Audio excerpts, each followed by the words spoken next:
Chaque jour, d'un bout à l'autre du pays, des milliers de gens font la différence et maintiennent le filet social en place pour les communautés vulnérables. Mon nom est Daniel Lantaigne et je me suis donné pour mandat de sortir de l'ombre ces héros, des héros anonymes. Aujourd'hui à l'émission, grand bonheur de vous présenter deux femmes d'exception qui font beaucoup pour les gens et les communautés les plus vulnérables de notre société.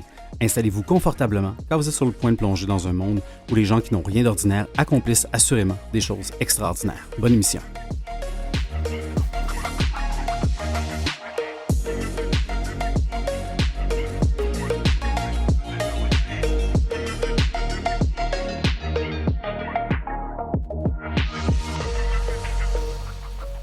Et bienvenue à cette émission des Héros Anonymes. Très, très grand plaisir de vous présenter, comme je disais, deux femmes d'exception. Écoutez, j'ai le goût qu'on écoute un petit clip qui va mettre la table, si ça vous va, pour présenter notre premier organisme qui s'appelle Finautonome, qui est un nom qui devrait, en tout cas, si vous êtes en situation de handicap ou si vous connaissez quelqu'un dans votre entourage qui est en situation de handicap, vous dire quelque chose. Bien, écoutez, je me tais et on en parle tout de suite après avec Pascal Pilon, qui est directrice générale, qui va être avec nous au bout du fil. Votre santé ou votre état physique affecte vos activités quotidiennes? Vous avez peut-être accès à du soutien financier sans même le savoir. Par exemple, le crédit d'impôt pour personnes handicapées, le CIPH, permet à Léa de réduire l'impôt à payer, même si elle ne se considère pas dans la vie comme une personne vivant avec un handicap. Ses parents, qui lui donnent un coup de pouce financier, pourraient également utiliser ce crédit d'impôt. Pour être admissible au CIPH, vous devez soit avoir une déficience visuelle ou auditive grave, soit être limité de façon importante dans une ou plusieurs activités courantes de la vie quotidienne, ou encore, vous devez avoir besoin de soins nécessaires de façon soutenue. Cette aide peut même être rétroactive sur 10 ans. Et en plus, le CIPH permet à Léa d'avoir accès à la plupart des programmes de soutien du gouvernement fédéral, comme la mesure de soutien en temps de pandémie et le très profitable régime enregistré d'épargne invalidité, le REEI, qui, un peu comme un REER, lui permettra à elle et à ses proches d'épargner pour sa sécurité financière à long terme. Sans craindre les coupures du programme de solidarité sociale, Léa pourrait obtenir jusqu'à 90 000 $ du gouvernement fédéral en subvention dans son REEI au cours de sa vie, sans compter les rendements générés. Si, comme Léa, votre santé affecte votre quotidien, de l'argent vous attend. Vous voulez savoir si le CIPH ou le REEI est pour vous ou l'un de vos proches? Appelez-nous au 1-833-TON-REEI ou consultez notre site web argentvousattend.com. C'est gratuit. Alors, ça met très, très bien la table. Juste pour retenir l'URL qui a été dit dans le clip, là, je pense qu'il a changé depuis un certain temps, mais on va en parler, pas juste de l'URL, mais de l'organisme lui-même. Bonjour, Pascal Pilon. Bonjour, M. Lantaigne. Bonjour, merci d'être avec nous aujourd'hui. On est très content d'aborder ce sujet-là. Très content personnellement, je vais vous avouer que moi-même, je suis admissible au régime enregistré d'épargne invalidité depuis beaucoup d'années, puis ça m'a pris du temps avant de prendre mon petit courage à deux mains puis d'appeler mon institution financière. Puis quand je vois tout l'argent qui rentre quasiment par magie, je regrette de ne pas avoir commencé plus tôt. Mais on va en parler du REEI, si vous voulez bien, tantôt. Mais déjà, commençons par la base. Finautonome, là, on dirait que je ne sais jamais comment bien parler. Qu'est-ce que vous faites? Finautonome, on aide les personnes qui sont en situation de handicap, dans le fond, à accéder à l'aide financière à laquelle elles ont droit. On veille à leur bien-être financier. C'est ça la mission de Finautonome. Ah ben, c'est excellent comme mission. Je pense qu'il y a beaucoup de besoins de savoir que ça existe. Ça, c'est une chose, déjà de savoir que ça existe. Puis deuxièmement, je ne peux pas parler, je ne suis pas le porte-parole de toutes les personnes handicapées ou en situation de handicap, mais je vais vous avouer, comme moi, au quotidien, je ne me considère pas en situation de handicap. Là. Je suis amputé de la jambe, j'ai une prothèse. Pour moi, une marche ne me met pas dans une situation de handicap, mais au sens de la loi, je suis bien content que le gouvernement m'offre un crédit d'impôt pour personnes handicapées. Est-ce qu'un des premiers... je pense qu'il y a peut-être deux freins de base, puis vous pourrez me corriger et n'hésitez surtout pas à le faire. Un, c'est de connaître les mesures qui existent, puis deuxièmement, c'est de savoir, est-ce qu'on rentre dans la case du gouvernement? Est-ce que c'est le genre de discussion que vous avez avec les gens qui vous contactent? Tout à fait. En fait, j'allais vous dire que ce que vous énumérez, c'est les deux plus grands obstacles à l'obtention des mesures. Au Québec, il faut savoir qu'on est la province, une des grandes provinces canadiennes qui réclame le moins les mesures d'aide du gouvernement fédéral. Et ça, ben, c'est peut-être dû à comment sont nommés les programmes au niveau fédéral. Hein. Quand vous avez parlé du REEI, mais il y a, avant d'accéder à ce superbe programme, qui est vraiment très avantageux, comme vous l'avez nommé, il y a le crédit d'impôt pour personnes handicapées. Et effectivement, un des enjeux au Québec, c'est l'autodéclaration de ces incapacités.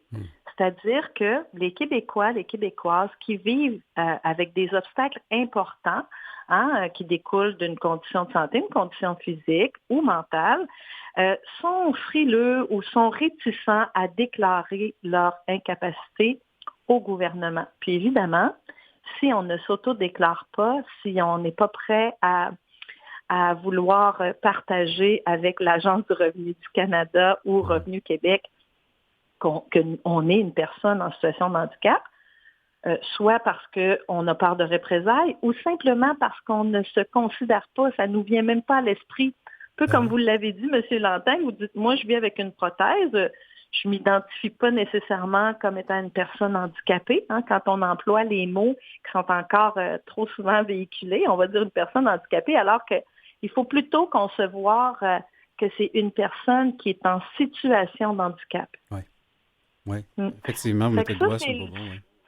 Ben oui, donc c'est ça, hein. Donc être une personne en situation de handicap dans notre imaginaire collectif, dans notre culture, les Québécois, on voit une personne handicapée, puis là, on va penser à quelqu'un qui est en fauteuil roulant, une personne avec une canne blanche.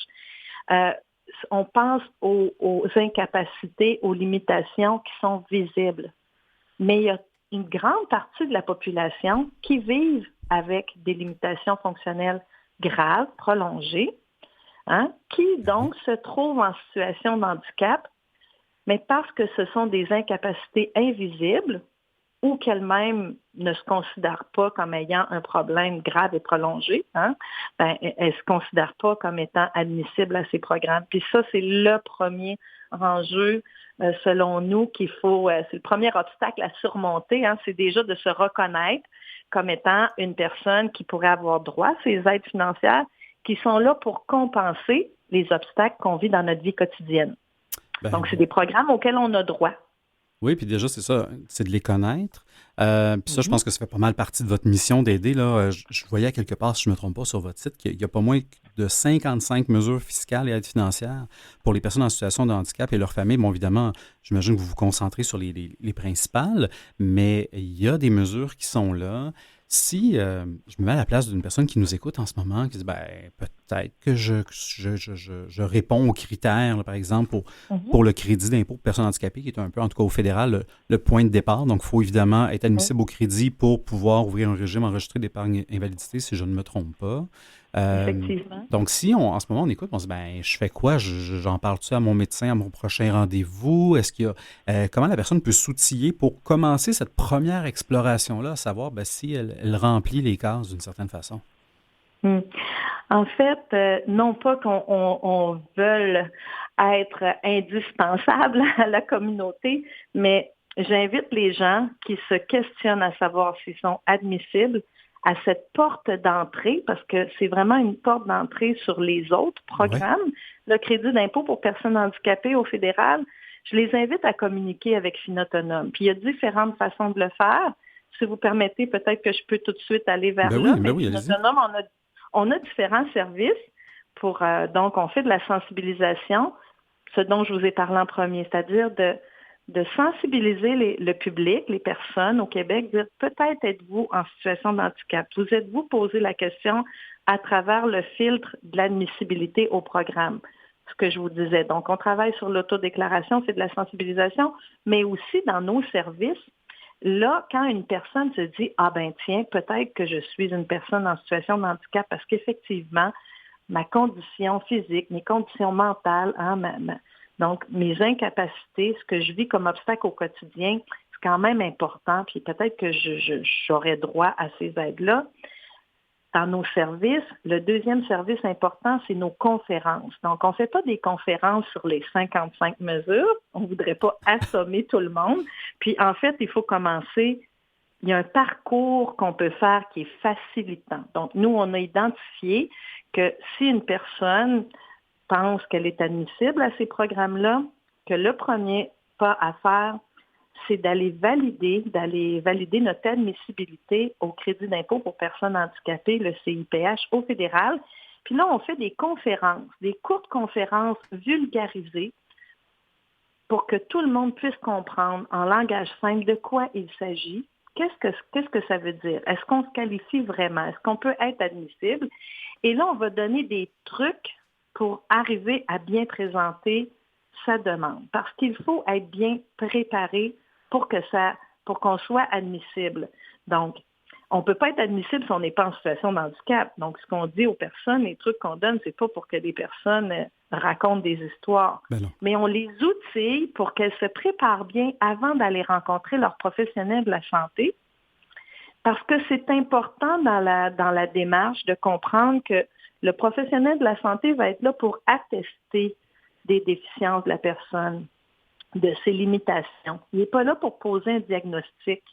Il est là vraiment pour venir attester qu'à partir de ce que son patient est en train de lui raconter sur sa vie quotidienne, il pourrait être admissible. Donc, lui, il va juste venir décrire les situations de la vie courante dans un formulaire de l'ARC, parce que c'est lui qui est responsable de faire ça, ce que vous allez lui raconter. Donc, c'est pour ça que nous, on dit aux gens, commencez par venir entendre la conférence sur le CIPH, parce que vous allez ressortir avec des outils pour pouvoir vous préparer, puis peut-être même, vous allez devoir sensibiliser votre professionnel de la santé. Oui. Parce que les professionnels de la santé, leur travail, c'est de soigner les gens. C'est pas de remplir des formulaires pour l'Agence du revenu du Canada. Hein. C'est pas leur spécialité. Donc, c'est à eux d'attester, mais parfois, ils ne le savent pas qu'est-ce qui est attendu de la part du gouvernement, de l'ARC. Puis là, ils peuvent être réticents à remplir le formulaire. Ils peuvent avoir déjà des croyances sur ce programme-là, penser qu'ils le connaissent, puis finalement, ils ne connaissent pas si bien. Donc, c'est pour ça que dans les services, nos principaux services, ceux qui, selon moi, aident le plus les personnes dans leur démarche, c'est vraiment les courtes conférences de vulgarisation qui expliquent bien comment faire, comment bien se préparer. Bien, c'est franchement intéressant. Écoutez, si vous me le permettez, je trouve ça déjà super intéressant ce que vous mentionnez comme la notion de parcours aussi, puis comment on prend conscience de qui on est, de nos capacités, de nos limitations avant d'entrer dans tout ça. Je vais vous inviter à prendre une courte pause, puis on va poursuivre cette discussion-là tout de suite après, si vous voulez bien. Pascale Pilon, directrice générale de Finautonome, on continue dans quelques instants.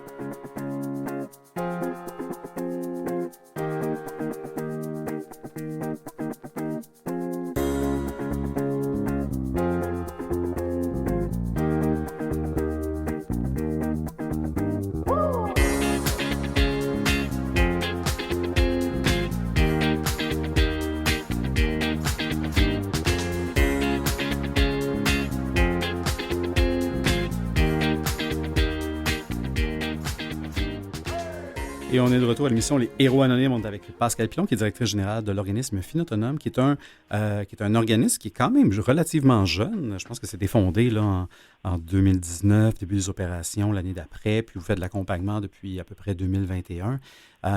Vous nous parliez dans la première partie, justement, à quel point le point de départ, c'est un peu la déclaration de la situation de handicap, donc en prendre conscience. Après ça, de bien se préparer via notamment vos conférences pour avoir cette conversation-là avec le professionnel de la santé qui voit ça peut-être comme un formulaire parmi tant d'autres, mais qui a un impact colossal sur, oui, évidemment, c'est un crédit d'impôt, donc on comprend bien sa déclaration fiscale, mais qui est aussi, après ça, une carte d'entrée dans d'autres types de programmes financiers, là, si je comprends bien.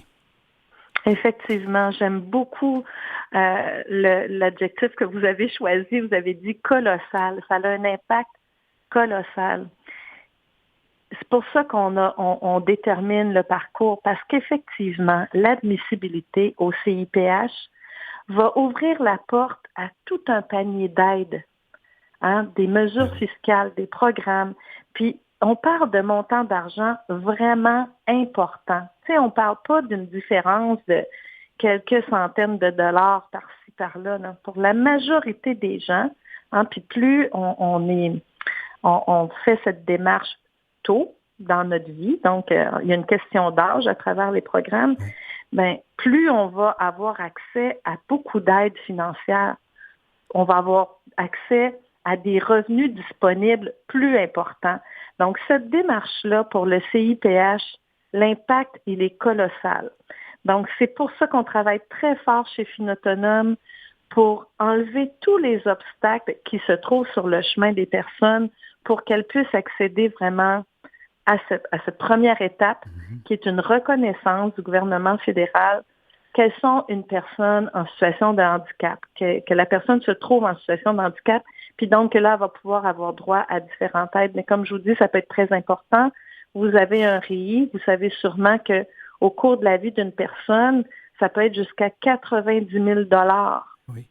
qui C'est non est négligeable. donné. Hein, c'est non 90 000 là, des programmes où on offre à un individu des personnes qu'on peut qualifier de vulnérables là, d'un point de vue économique, dans le cas où on parle, donc qui ont accès à une aide de la sorte, 90 000 ça c'est juste pour le régime enregistré d'épargne invalidité. Mais quand on pense à, par exemple, des enfants en situation de handicap, je m'adresse en ce moment aux parents, aux proches aidants d'enfants qui peuvent se trouver en situation de handicap, parce que c'est des mesures qui sont là aussi quand on a en bas de 18 ans. On peut accéder à ce crédit d'impôt-là. Et là, à ce moment-là, c'est toute la famille qui va en bénéficier.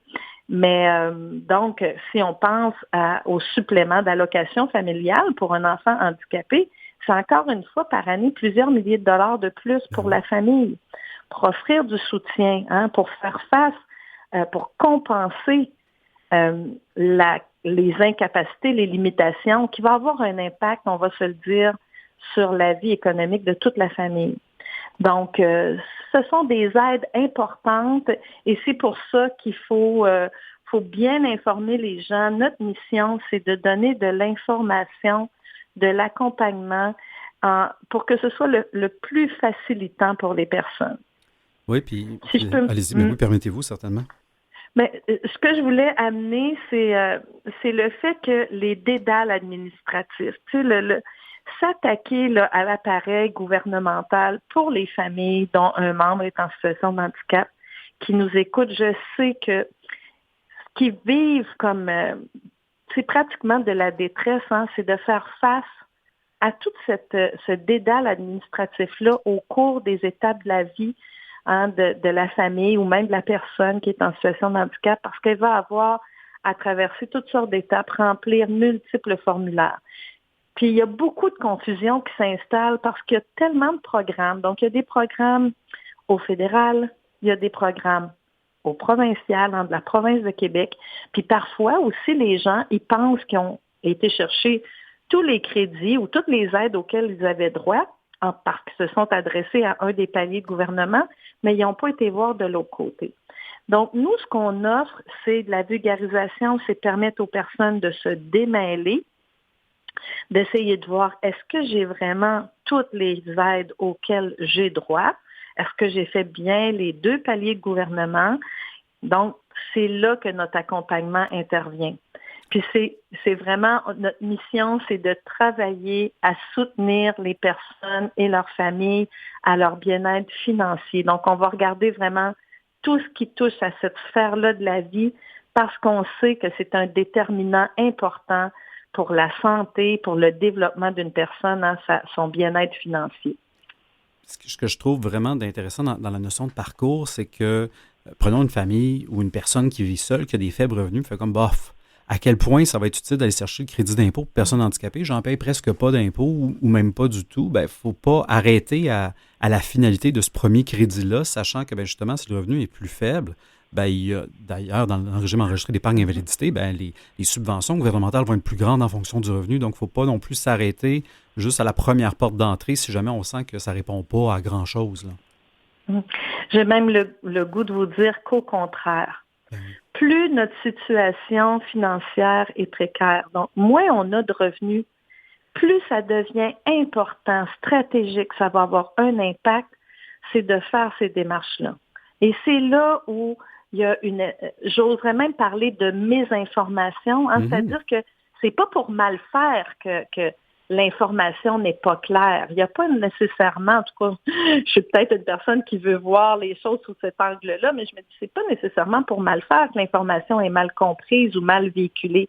Mais quand on parle d'un crédit d'impôt pour personnes handicapées, puis qu'on dit que c'est un crédit d'impôt non remboursable, ce qui est vrai, ben c'est certain que les personnes qui pensent que à qui ça s'adresse à eux, c'est des personnes qui ont des revenus. Donc, toutes les personnes qui n'ont pas de revenus, qui sont soutenues par des programmes d'aide de dernier recours, donc leur revenu, leur revenu pour vivre provient de programmes déjà gouvernementaux, ils se disent, mais c'est pas pour moi. Et voilà. Alors que c'est faux. Au contraire, faire cette démarche-là pour aller chercher le crédit d'impôt pour personnes handicapées, premièrement, ça peut aider la famille. Donc, si la personne elle-même, elle n'a pas beaucoup de revenus, le crédit d'impôt, il est transférable.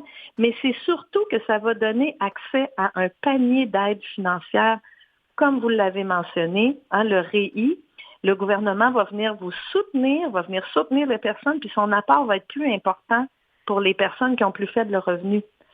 Donc, c'est important de bien, effectivement, d'appuyer sur cette notion-là de si on a peu de revenus, ben vous êtes tout à fait les bienvenus à venir chercher de l'aide et de l'accompagnement chez Finautonome. Ce qu'on souhaite, c'est que vous permettre d'avoir des revenus disponibles, c'est-à-dire avoir plus d'argent dans vos poches pour mieux vivre dans votre quotidien, pour avoir les ressources nécessaires pour votre plein potentiel, pour votre développement, pour que vous puissiez avoir accès au maximum. Donc, effectivement, les personnes qui ont un faible revenu sont tout à fait visées par ces programmes-là. Bien, certainement. Et les gens qui se sentent dépourvus, qui ne savent pas exactement comment tout ça commence, évidemment, on les invite à vous contacter. Vous avez une ligne d'aide, vous avez, comme vous dites, différentes conférences. Pour quelqu'un là, qui justement nous écoute, entend l'appel, dit ben, oui, je veux bien les contacter. Combien ça va coûter aux gens d'avoir accès à vos services? Ça ne coûte rien. Donc, notre organisme offre des services gratuits aux personnes et aux autres organismes aussi. Donc, quand on fait des présentations, des conférences, parce qu'on se déplace aussi pour travailler avec la communauté. Donc, s'il y a des personnes qui travaillent dans des organismes communautaires, que vous êtes à l'écoute, puis que vous vous dites, moi, je pense que mes membres, là, il y en a plusieurs qui connaissent pas ces programmes-là, puis qui auraient tout intérêt à les connaître. Vous pouvez nous inviter, on peut se déplacer, aller à la rencontre de vos membres, travailler avec vous pour les soutenir et tout ça, c'est gratuit. Même chose pour l'aide individuelle. Quand vous appelez à notre ligne d'aide, ça peut prendre 10, 15, 20 minutes, 4 appels, des heures. On va prendre le temps qu'il faut avec vous pour vous accompagner, pour que vous ayez cherché ces montants d'argent-là qui peuvent vraiment faire une différence dans vos vies. Donc, nos services sont gratuits. Les seuls services qui peuvent être en échange de rémunération, c'est quand on peut aussi soutenir les milieux professionnels.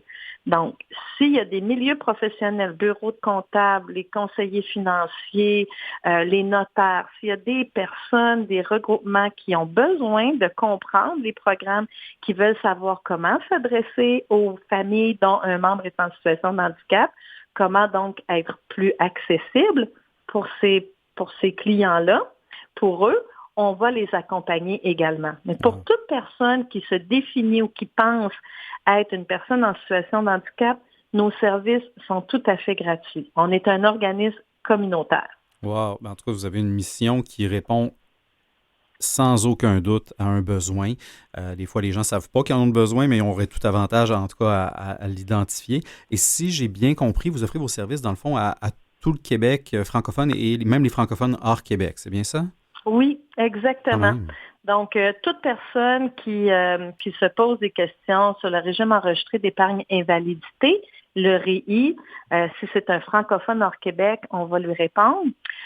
Donc oui, on offre des services partout au Québec. Nos conférences sont souvent virtuelles. Quand on fait des conférences en présentiel, c'est avec la collaboration d'autres organismes partenaires avec lesquels on travaille. Et pour la ligne d'aide, c'est une ligne d'aide, mais on entend aussi que c'est des services par visioconférence. Donc, on fait des rencontres avec les personnes, un à un, par visioconférence également. Ah, ben c'est super intéressant. Puis vous l'avez aussi rendu, vous avez rendu ça, tout ça accessible. Là, quand je suis allé, je me souviens plus sur votre site où je suis tombé sur des Oui, vidéos. Il était même signé en langue des signes. Donc, vous savez, bon, évidemment, avec la clientèle avec laquelle vous avez à traiter, ben évidemment, il faut être accessible. Puis clairement, vous semblez avoir une belle sensibilité par rapport à l'accessibilité de vos services aussi. Là. mais évidemment, hein, on est dans le milieu, Ben puis oui. on offre des services à toutes les personnes, donc on n'est pas spécialisé dans une famille, si je peux me Ben non. permettre, d'incapacité, c'est-à-dire qu'on offre des services à toutes les personnes qui sont en situation de handicap, peu importe le diagnostic, peu importe les effets de la déficience, des déficiences, on va les aider. Donc, effectivement, notre site a été revampé il y a quelques mois pour être plus accessible. On a des capsules qui s'en viennent très, très, très bientôt. Là. C'est d'une semaine à l'autre où vous allez pouvoir avoir des petites capsules courtes traduites en langue des signes et donc accessibles à toutes qui vont bien expliquer ce qu'on fait, donc qui Hmm. décortiquent les éléments principaux là, de notre action puis de ce qu'il faut savoir. Donc oui, effectivement, on veut être accessible à tous. Ben, vous faites un travail remarquable pour les gens là, qui ont des questions, qui veulent vous contacter. Le site web, c'est fin, donc finautonome.org. Également, les gens peuvent vous contacter à votre ligne d'aide qui est le 1-833-866-7334, donc le 1-833-866-7334. Euh, vous avez de l'appui de beaucoup de gens dans le secteur. Là, je pense que vous êtes appuyé par l'Office des personnes handicapées, Fondation Mirella Ilno Saputo, que je salue d'ailleurs, la Chambre des notaires, puis Fonds de relance, différents fonds. J'espère que le financement sera toujours au rendez-vous et que si jamais vous avez besoin de partir d'une campagne de financement, les gens répondront à l'appel parce que vous faites un travail extraordinaire, vous et votre équipe, là, au sein de votre organisation. Ah, merci infiniment, Monsieur Lantaigne. C'est vraiment apprécié pour nous de pouvoir venir présenter nos missions dans une émission qui nous permet d'être moins anonymes. Ben voilà, alors vous allez devoir gérer la croissance des appels. Je vous remercie beaucoup, ça a été un très très grand plaisir. Merci d'avoir été avec nous et de vous être prêté au jeu. Et vous qui êtes à l'écoute, ben, j'ai goût de vous dire, restez donc en ondes parce qu'on reçoit un autre invité dans quelques instants et on va parler de l'itinérance auprès des jeunes. Restez à l'écoute.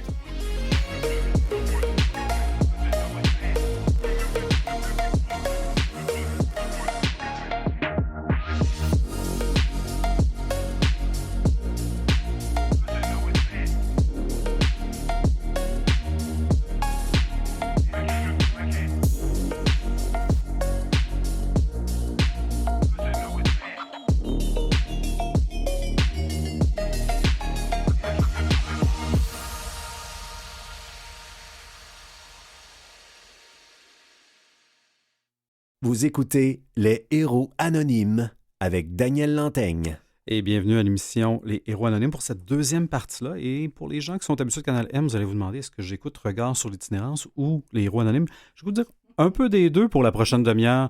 J'ai le plaisir de recevoir en studio France Labelle, une habituée à Canal M, qui est directrice générale et cofondatrice du Refuge des jeunes. Bonjour. Bonjour. Merci d'être là. Mais ça fait plaisir. Merci. Quand je pense au refuge, on est peut-être plus qu'une personne à penser au refuge. On pense au show du refuge, mais qui n'est qu'un élément qui vous permet, d'avoir de la visibilité, puis évidemment de financer ce que vous avez à financer. Mais la première association, on dirait que c'est le fameux show. Oui. Et évidemment aussi, Dan Bigra qui l'a fait pendant un bon bout de temps. Oui, pendant 32 ans. Quand même. Le refuge des jeunes, c'est un service qui m'apparaît d'une évidence même, mais on réalise que des fois, dans le domaine, dans le secteur, puis dans la communauté, c'est pas toujours clair pour tout le monde. Comment le refuge a su, à travers ces années-là, rester distinctif puis répondre à une offre bien précise dans tout ce grand écosystème-là rattaché aux personnes en situation d'itinérance? Nous, on n'a pas eu tellement le souci de rester distinctif, mais bien, à l'instar des organismes communautaires, de répondre aux besoins. Et les besoins, donc le refuge a quand même a été cofondé en 1989. Donc, à ce moment-là, on avait, quand je dis on, un comité intervenantes dont j'étais, on avait constaté qu'il y avait des jeunes qui se retrouvaient à la rue pour toutes sortes de raisons. Alors, de ce constat-là est partie l'idée d'ouvrir un accueil d'urgence pour pouvoir les accueillir en posant pas de conditions dès dès la première rencontre. Ouais. Là. Et puis, en quoi, si je reviens à la question de la distinction, bien, c'est un accueil d'urgence spécifiquement pour les jeunes hommes de 17 à 26 ans. Et donc, on occupe un groupe d'âge spécifique, mais il reste quand même que d'autres organismes voués à l'accueil des jeunes. Il y a des organismes qui accueillent des mineurs, il y a des maisons d'hébergement. Donc, on fait partie d'un grand ensemble, mais nous, dédiés spécifiquement à l'urgence, à la première ligne, comme on dit dans le jargon. Et on fait aussi de la deuxième ligne pour rester dans le jargon, c'est-à-dire qu'au moment où les jeunes vivent une certaine stabilité, alors donc on peut leur proposer des logements sociaux avec soutien communautaire. Ben, je me posais la question en regardant la tranche d'âge. Est-ce que l'objectif, c'est de s'assurer que ces jeunes-là s'ancrent pas un peu dans l'itinérance, puis d'essayer que ça ne devienne pas j'ai goût de dire, c'est des mauvais mots que je vais utiliser, mais tu sais, que ça ne devienne pas comme leur trajectoire de vie bien encadrée, mais leur offrir peut-être ces opportunités-là ou ces lumières-là, alors que peut-être sont au tout début de leur situation d'itinérance. Oui, nous, notre vocation, c'est d'accueillir, d'offrir, d'accompagner et puis de prévenir le plus possible. Plus on intervient tôt, mieux la situation peut évoluer. Par contre, on n'a pas de pouvoir sur la suite des choses ou de contrôle. Alors, bien sûr, on ne souhaite pas qu'ils se retrouvent ancrés dans l'itinérance, mais il y a une petite... Prenons un bassin de 500 jeunes hommes différents par année. Il y a un petit noyau qui vont vivre une instabilité récurrente, qu'on va voir se promener, qui vont revenir au fil des ans. Des jeunes qui présentent de grandes difficultés, qui sont multiples et complexes. Alors, mais on va les accompagner dans leur parcours. Maintenant, l'itinérance, la plupart du temps, c'est un moment dans une vie. Il y a eu un avant, il y aura un après. Mais nous, on est vraiment dans les moments où ça va mal. On est dans l'urgence. On est sans logement. On peut arriver des centres de réadaptation, ça te fait mettre dehors de la famille, arriver d'un autre pays, un pays en guerre. Donc, les situations sont très différentes. C'est sûr qu'à un moment ou à un autre, on va trouver des traits communs, pauvreté, sans revenus. Bon, alors, c'est chaque jeune qui entre au refuge va faire l'objet d'une attention particulière. Oui, effectivement. On peut pas être dans l'intervention de masse. Chacun a sa trajectoire de vie, son histoire, son bagage. Oui, absolument. J'ai l'impression que les gens, je vais généraliser, les gens ont découvert qu'il y avait de l'itinérance pendant la pandémie. Comme si, à l'époque, il y en avait un peu à certains coins de rue. Ça faisait partie du bruit urbain ambiant d'une certaine façon. Mais là, on a eu le visage de l'itinérance durant la pandémie. On a vu avec l'hôtel à Place du Puy, tout ça. Puis bon, la situation dans le village. Est-ce que, pour vous, qui avez quand même quelques années en arrière de la cravate dans le domaine, est-ce que le visage de l'itinérance a changé? Oui. Est-ce qu'on est rendu où on est peut-être des fois un seul épisode dans notre vie où on pourrait tomber en situation d'itinérance plus facilement qu'avant, on pouvait penser que c'était vraiment une suite de beaucoup d'accidents de parcours de vie, ou pas nécessairement des accidents, mais qu'aujourd'hui, on pourrait tous avoir quelqu'un ou soi-même qui pourrait... à qui ça pourrait arriver. Est-ce qu'on est là? Est-ce que mon regard externe est flou? Mais j'ai surtout votre regard que j'ai goût d'entendre parce que vous en avez long à dire. Oui, non, vous n'êtes pas trop flou. Non, c'est pas super. Non. Je m'en viens pas pire. Oui, moi, j'ai posé pied dans le milieu de l'itinérance en 1986. Alors, la situation n'était pas la même. Il y avait des personnes en situation d'itinérance. Vous avez évoqué la pandémie, mais la pandémie, c'était assourdissant. Le vide, l'absence. Les seules personnes qu'on voyait dans l'espace urbain, il est vrai, c'est des personnes qui étaient sans logement. Et donc, ça nous est apparu de façon beaucoup plus évidente à ce moment-là, mais il était là avant. Oui. Oui, le visage a changé parce que maintenant, on a vous avez vu dans le dernier dénombrement, on évoquait une augmentation, on disait 44 d'augmentation. Dans les faits, c'est beaucoup plus que ça. On dit 5 000 personnes à Montréal, mais c'est beaucoup plus parce que toute l'itinérance invisible, puis ça, c'est une photo d'un soir, donc c'est beaucoup plus les personnes visibles. Donc, c'est un indicateur. Oui, les visages ont changé. Il y a des personnes qui ont vieilli dans la rue faute de ressources, d'encadrement ou à cause de la nature de leurs difficultés d'accès aux services, tout ça. Il y a des femmes, maintenant, il y a des femmes qui vieillissent dans la rue, puis il y a des femmes qui, prenons par exemple une dame qui perd son conjoint, est à faible revenu, vit une dépression, et incapable de payer son logement ou est évincée. Alors, donc, un jour, elle était locataire et mariée. Le lendemain, elle est veuve et évincée. Et elle se retrouve dans une maison d'hébergement pour femmes sans domicile. Alors, donc, c'est des nouveaux visages. On a parlé beaucoup des nouveaux arrivants qui ne sont pas pris en charge par le réseau gouvernemental, les programmes d'aide aux migrants et migrants, qui sont eux-mêmes débordés. Donc, on les retrouve. Alors, de l'aéroport, il n'y a qu'un pas à franchir pour arriver dans un refuge. Nouveau visage, augmentation, crise du logement, on le répète ad nauseam, mais c'est extrêmement présent. Les gens n'arrivent plus à se loger. Vraiment. Et on dirait que l'itinérance, les personnes en situation d'itinérance, je vous dis, on dirait que l'itinérance ne fait pas de préférence. On ne peut plus avoir juste un portrait de « Ah, ça représente une personne en situation d'itinérance, c'est son parcours de vie ». On dirait qu'il n'y a pas de discrimination face à l'itinérance. Tout le monde peut en être. Puis vous parliez, entre autres, là, des personnes qui arrivent, qui sont issues de l'immigration. Oui. Je voyais dans votre dernier rapport annuel, 45% des jeunes accueillis sont issus de l'immigration. Absolument.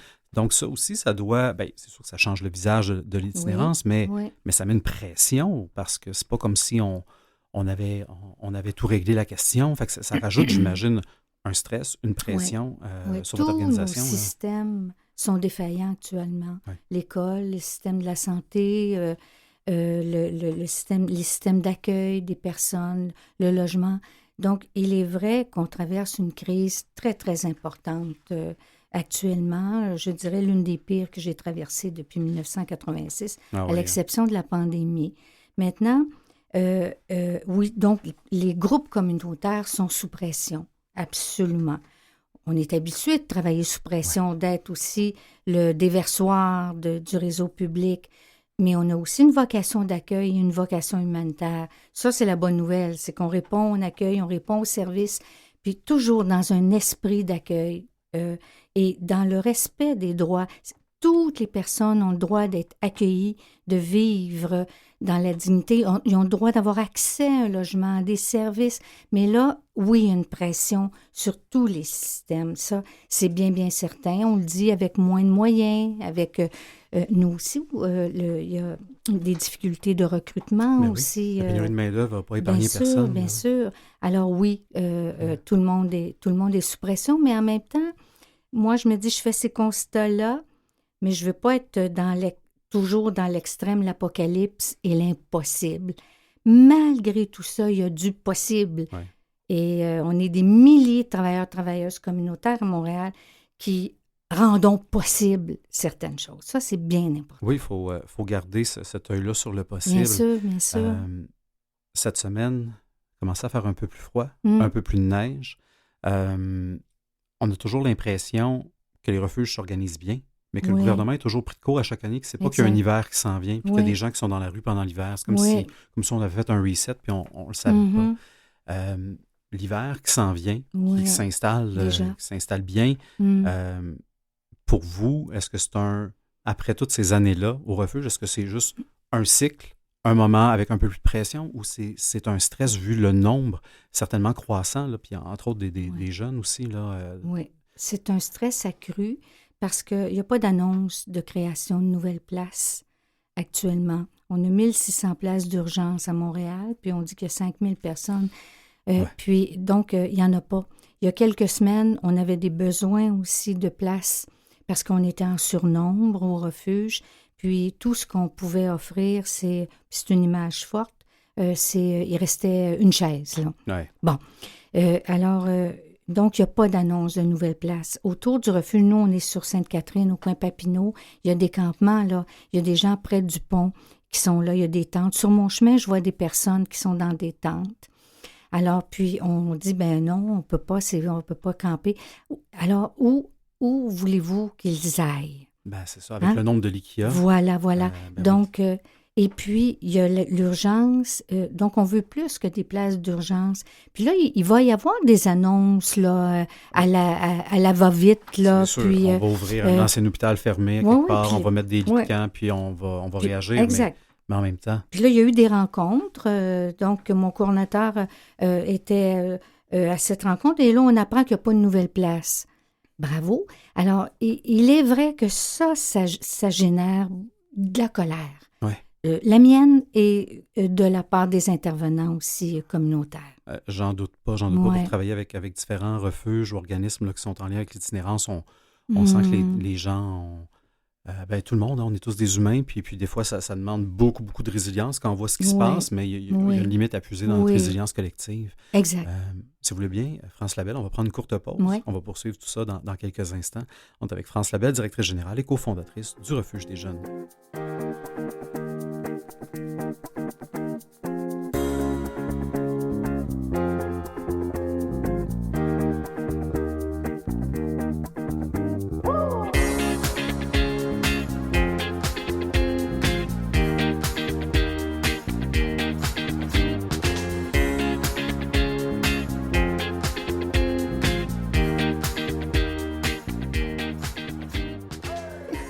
Et vous êtes de retour à l'émission Les Héros Anonymes. Un grand plaisir de parler avec France Labelle, que je vous invite d'ailleurs à écouter à d'autres occasions qu'en ce moment. Évidemment, finissez l'émission avec nous, vous comprendrez bien.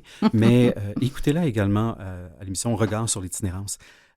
France Labelle, vous avez tombé les deux pieds dans ce milieu-là, ce milieu de l'itinérance. Mais vous ne baissez pas les bras, clairement. D'ailleurs, il y a une citation que j'ai retrouvée dans un dossier extraordinaire que Catherine m'a fait. Les arbres nous apprennent la patience, ne baissent pas les bras à la première tempête venue. Ouais. Ça vous représente, ça? Absolument. Totalement. Ouais, j'ai pas de misère à le croire. J'ai pas de misère à le croire. Puis, pour donner un visage à l'itinérance, pour partager ces histoires-là, vous avez écrit un livre qui s'appelle Le Refuge des jeunes de Montréal, qui est apparu aux éditions Urtubise. J'ai le goût, si ça vous tente, de vous entendre lire vos propres mots à travers une histoire là, de votre livre.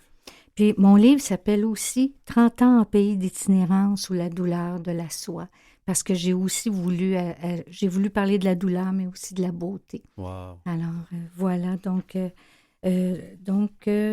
le passage s'appelle « Une journée ordinaire ». C'est le 1er du mois, le jour du chèque, le fameux chèque qu'on attend avec impatience, fébrilité et crainte anticipée. Il y aura 669 maigres de dollars, toute une manne. Tu l'utiliseras pour payer tes dettes de drogue à ton dealer et ainsi éviter de te faire battre. Tu avais eu de sérieux avertissements. Tu t'achèteras un nouveau téléphone cellulaire, tu iras au restaurant et tu rachèteras de la drogue à ton dealer. Tu te prendras une chambre dans un hôtel et tu y amèneras une fille, comme tu dis. En moins de 24 heures, il ne te restera plus rien. Pourtant, lorsque je t'ai croisé rue Sainte-Catherine en venant travailler au refuge, tu m'as dit « C'est le jour où je me prends un appart, une chambre en fait. J'ai pas mes ID, mes ORF, ils vont m'endosser mon chèque, puis je vais pouvoir le changer. » Dans les faits, tu ne t'es jamais rendu à l'appartement en question pour payer le concierge. Ça sentait ce matin rue Sainte-Catherine lorsque je m'approchais du refuge. C'était la misère. Madame la misère écoutait le tumulte qui monte des bas-fonds, chantait Léo Ferré. Le tumulte ici s'entend difficilement, d'autant qu'il nourrit tous les préjugés habituels. C'est des toxicos, des junkies, j'ai même entendu des déchets de la société. Ce soir, ce sera plus calme au refuge. Il y aura moins de jeunes, mais demain et après-demain, qu'arrivera-t-il? Après quelques nuits sans sommeil, sous une apparence de fête, celle qui est insidieuse, corrosive, qui gèle et tue parfois, certains reviendront épuisés, défaits et honteux peut-être. Madame la misère, qu'est-ce que tu leur fais? Lâche ton étreinte. Demain, nous reprendrons la conversation. Tu as très mal aux pieds d'avoir trop marché. Tu es épuisé de la fête et de ta vie.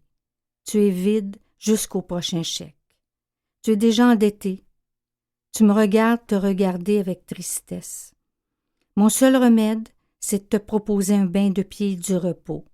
Mon seul remède, c'est de prendre soin de toi. Un jour, tu as quitté le refuge et Montréal.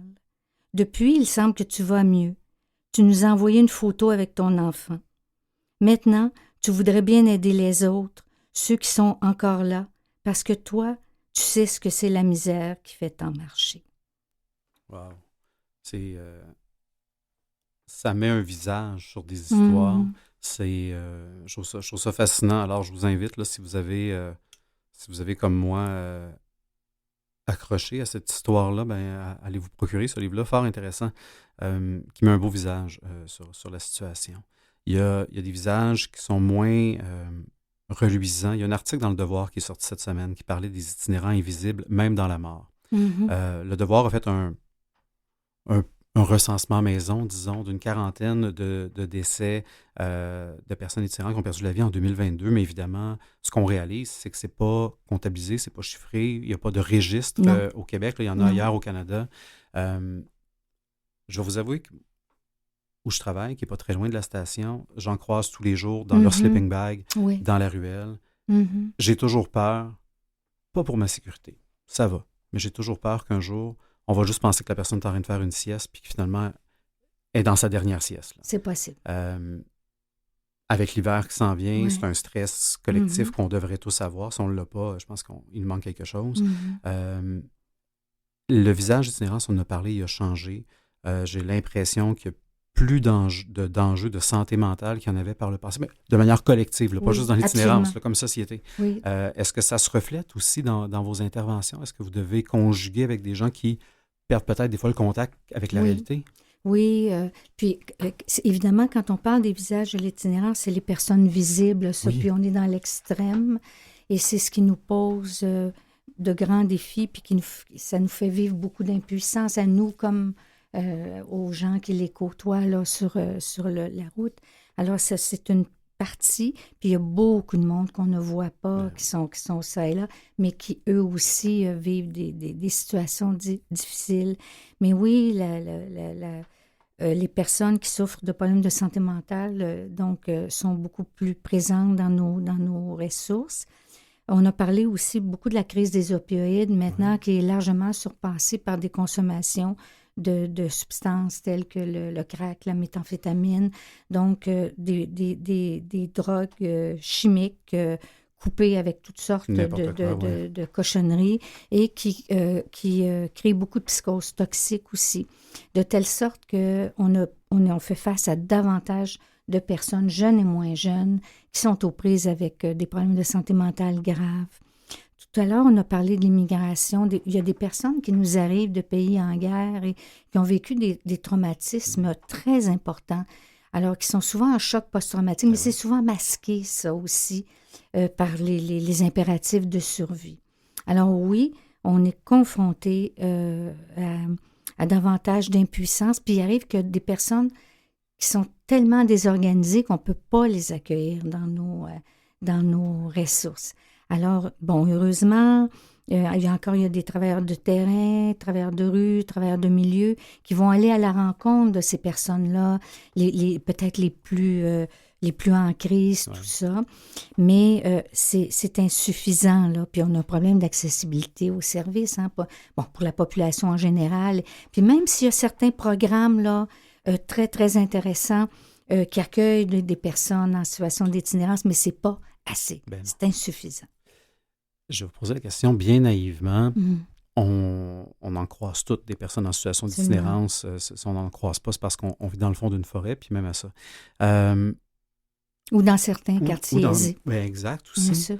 Je me demande encore, aujourd'hui, puis c'est drôle, mon fils, à chaque fois qu'on croise une personne en situation d'itinérance, il me dit « As-tu de l'argent sur toi, papa? » Il n'y a peut-être pas une bonne réponse, mais qu'est-ce qu'on fait? Si j'ai de l'argent, est-ce que je suis mieux de la donner à la personne en situation d'itinérance? Est-ce que je suis mieux de la donner au refuge? Est-ce que je suis mieux de faire les deux? On ne sait jamais, parce qu'évidemment, il y a toujours le gros préjugé, ben oui, je vais lui donner de l'argent, il va s'acheter des cigarettes, il va s'acheter de la drogue avec ça, puis Puis peut-être que ça va être ça, parce qu'évidemment, on ne sort pas de la drogue du jour au lendemain. Là. Non, c'est des personnes qui sont... Oui, il y a une carburent à ça, dépendance mais oui. très forte. Ils en ont besoin. Exact. Exact. Donc, Oui. comment on peut aider Ouais. quand on sent que peut-être qu'on ne va pas tout à fait aider, mais qu'on veut vraiment aider? Mhm. Ben, ça dépend à partir de quelle lorgnette on regarde, puis Ouais. quelle est notre position. Moi, je ne peux pas dire aux gens quoi faire, mais je peux dire à partir du moment où moi je fais un don, ça ne me regarde pas ce que la personne en fait de ça.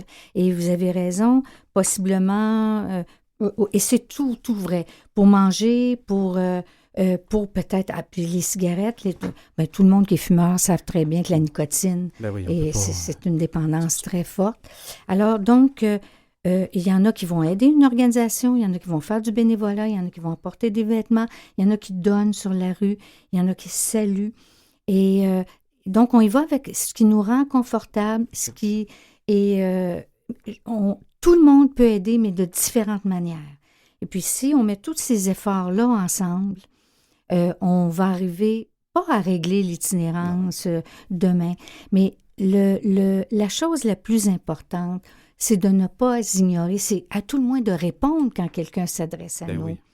De sourire. Ce qui leur fait le plus mal, c'est pas qu'on ait dit non à la demande, c'est qu'on les ignore parce que si je les ignore, je nie carrément leur existence. Ça, c'est extrêmement méprisant et dommageable. Vraiment, ça me rappelle une chanson de Phil Collins que j'écoutais quand j'étais plus jeune, qui parle de l'itinérance et des personnes qui continuent de marcher sans en détournant pas le regard, comme s'ils n'avaient pas vu, ils n'avaient pas entendu, ça les regardait pas. Non.